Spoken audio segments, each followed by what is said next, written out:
உங்கள் யாவரையும் வாழ்த்துகிறேன். மத்தேயு 1:21 இயேசு என்ற சொல்லின் பொருள் இரட்சகர் என்று சொல்லி பார்க்கிறோம். இன்றைக்கு இந்த உலகத்தில் வாழ்கிற ஒவ்வொருவருக்கும் மிகப்பெரிய பிரச்சனை பாவம். அது ஒரு மனிதனை நித்தியத்திற்கு போக விடாதபடி தடுக்கிறது. ஒரு மனிதனுடைய ஆத்மாவிலே பாதிப்பு வரும்போது அது ஆவி சரீரம் என்று பாதிக்கிறது. இயேசு கிறிஸ்து எனக்காக சிலுவையிலே மரித்தார், 3ஆம் நாள் உயிரோடு எழும்பினார். அவருடைய இரத்தத்தால் நான் கழுவப்பட்டு நீதிமானாய் மாறுகிறேன் என்று நாம் உணர்ந்து நம்முடைய பாவங்களை அறிக்கையிடும் போது நம்மை நீதிமானாய் மாற்றுகிறார். அதன் பெயர்தான் ரட்சிப்பு. ரட்சிப்பு என்பதன் பொருள் மீட்பு. மீட்பரால் நான் மீட்கப்படுகிறேன் அல்லது மீண்டு வருகிறேன் என்று பொருள். இன்னொன்று, இந்த உலக வாழ்க்கையில் நாம் இழந்து போன நற்பெயர்கள், பொருளாதாரம், சரீர ஆரோக்கியம், இவைகளை நாம் பரிசுத்தமாய் வாழும்போது, தேவனுக்கென்று வாழ்க்கையை ஒப்பு கொடுத்து வாழ ஆரம்பிக்கும் போது தேவன் அதில் இருந்து, அந்த இழப்பில் இருந்து மீண்டும் நமக்கு ஒரு வாழ்க்கை கொடுக்கிறார். இழந்து போனதை மீட்டு வரும்படி ஒரு கிருபையை அவர் கொடுக்கிறார். ஆம், ஒன்று, நாம் இழந்து போன நித்திய வாழ்க்கையை மீட்டுக்கொள்ள உதவி செய்கிறார்.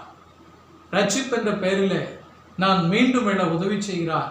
இன்னொன்று, இந்த உலக வாழ்க்கையில் நான் என்னை சார்ந்த என் தொடர்புடைய அநேக நன்மைகளை இழந்து போயிருக்கக்கூடும், அதை மீட்டு வரவும் கர்த்தர் உதவி செய்கிறார். 2 காரியம்.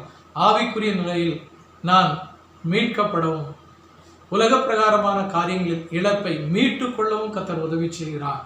என்னை மீட்கிறார், நான் இழந்து போனதை மீட்டு கொள்ளவும் உதவி செய்கிறார். இந்த சத்தத்தை கேட்கிற அன்பான தேவ ஜனமே, இயேசு என்ற சொல்லின் பொருள் இரட்சகர். இரட்சகர் இவ்வளவு வாழ்க்கையிலும் எனக்கு ஒரு விடுதலையை, ஒரு ஜெயத்தை தருகிறார். மறுமையிலும் ஒரு ஜெயத்தை தருகிறார். அவர் கூடவே இருக்கிறார். இந்த சத்தத்தை கேட்கிற நீங்களும் மீட்கப்படுவீர்கள். நீங்கள் இழந்து போனதையும் மீட்டுக் கொள்வீர்கள். நாம் இப்பொழுது ஜெபிக்கலாம். நன்றி ராஜா, நன்றி தகப்பனே. இந்த சத்தத்தை கேட்கிற ஒவ்வொரு பிள்ளைகளையும் மனதார நான் ஆசீர்வதிக்கிறேன். இந்த வார்த்தை பிள்ளைகளுடைய வாழ்க்கையில் அப்படியே நிறைவேறட்டும், அப்படியே பழிக்கட்டும்.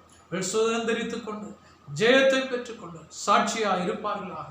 ஒவ்வொரு குடும்பமும் ஆசீர்வதிக்கப்படட்டும், ஒவ்வொரு மகனும் மகளும் ஆசீர்வதிக்கப்படட்டும்.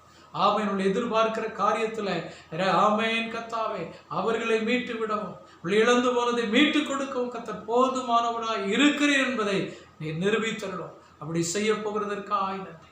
2 காரியங்களை செய்து பிள்ளைகளை மீட்டு விட்டு இழந்து போனதை மீட்டு கொடுத்து ஆமேன் பிள்ளைகளை ஜெயத்திலே அமர பண்ண போகிறேன். உமக்கு சாட்சியாய் நிறுத்த போகிறேன். கர்த்தர் அப்படி செய்ய போகிறதற்காய் நன்றி.